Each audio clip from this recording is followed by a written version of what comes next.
군대를 기피하기 위한 목적으로 이 포괄적 차별금지법을 이용할 수 있다고 봐요. 군 병원에 가서 나는 성전환 수술을 해야 되겠다. 그러면 국가에서 그걸 지원해 줘야 된단 말이에요. 오히려 전역시키는 것이 아니라 우대하면서 근무해 줘야 되는 이런 사례가 이제 벌어질 겁니다. 군대 안에는 계급이 존재하기 때문에 남성 간의 성폭력을 당하면 그 후유증은 더 심각하다고 이제 보여집니다.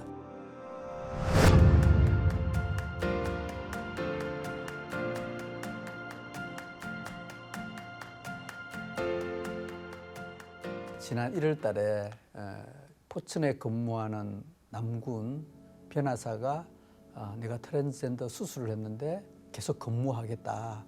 근데 이제 군에서 강제 전역을 시키면서 우리나라 전체 군대 병력 업무와 관련해 가지고 나라를 떠들썩하는 사건이 있었습니다.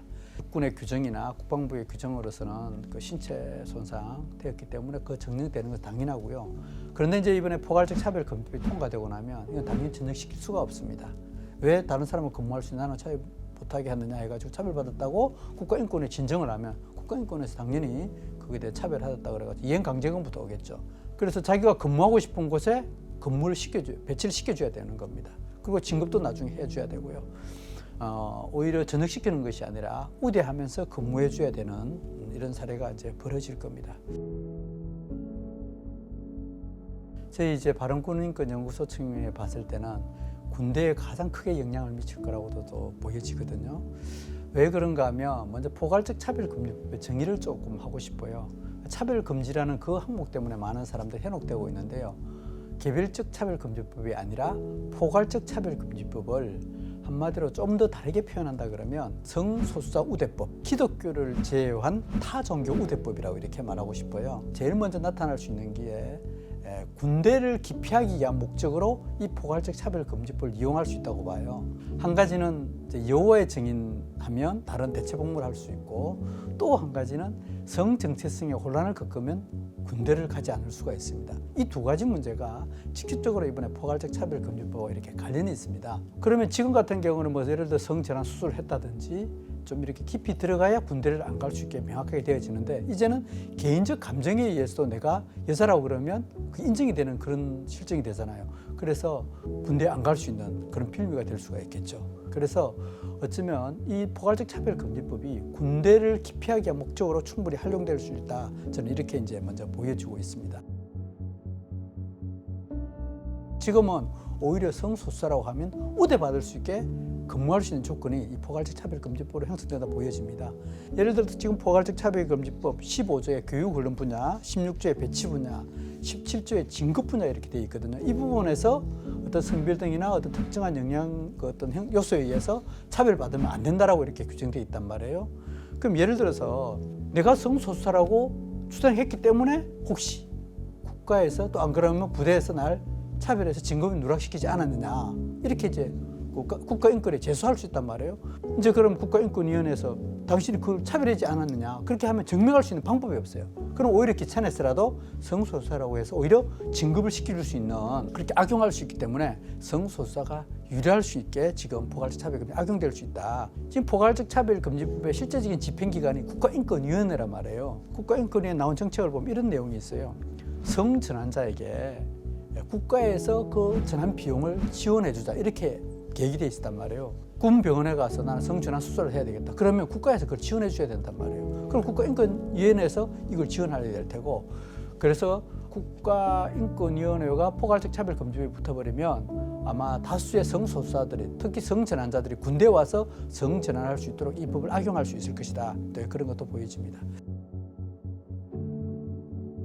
군대 안에 제가 뭐 실제 동성 간에 그 행위하는 거 제가 현역에 있을 때도 참 많이 봤어요.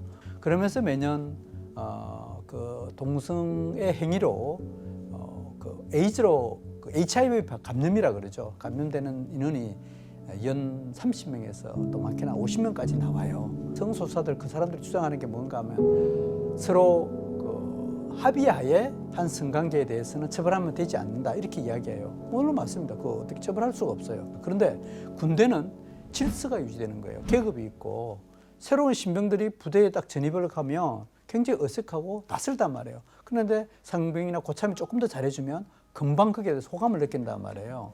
실제 이제 계룡대 지역에 있는 그 17년도, 18년도에 일어났던 사건입니다. 군의관 대위가 새로 전입 오는 자기 부하를 당일날 데리고 가서 비옥회에 가서 성행위를 한 사건이 있었거든요. 이제 그런 사건이 그 군의관이 나중에 알고 보니까 그 이제 성병에 감염돼 있었어요. 그래서 성병을 옮기는 이런 사례가 있었는데 이런 같은 경우에도 이 차별금지법에 대해서 그 군의관에 대해 처벌할 수 있는 그런 조항이 이제는 사라질 수 있다는 거죠. 남성 간의 성폭력을 당하고 나면 그 후유증은 더 심각하다고 이제 보여집니다. 군대 안에는 계급이 존재하기 때문에 이런 어떤 현상이 충분히 발생하고 있고 특히 남성 간의 그런 성폭력은 정말 그 병사의 또 안 그러면 그 사람의 일생을 망치는 심각한 후유증이 미국의 정신의학회로도 밝혀졌고 또 실제 사례도 이렇게 드러나고 있기 때문에 정말 유념해야 될 사항이라고 보여집니다. 제일 두려운 점은 군대는 생명을 다루는 집단입니다. 저도 군 생활하면서 나라와 민족을 위하여 국가를 위해 충성한다. 군인의 특징은 내 자유를 잠시 담보하고 내 생명을 내 국가와 내 민족과 부모를 위해서 헌신한다는 그런 숭고한 마음을 가지고 근무를 해요. 그러면서 군대 안에서 할 때는 특히 신앙, 특히 종교활동이 꼭 필요하다고 보여집니다. 이 포괄적 차별금지법이 들어오면 가장 먼저 위축될 부분이 바로 이 부분입니다. 종교 행위를 교회 가자라고 건강한 모습으로 건전하게 이야기했는데도 저 종교 없는데요? 왜 저 차별하세요?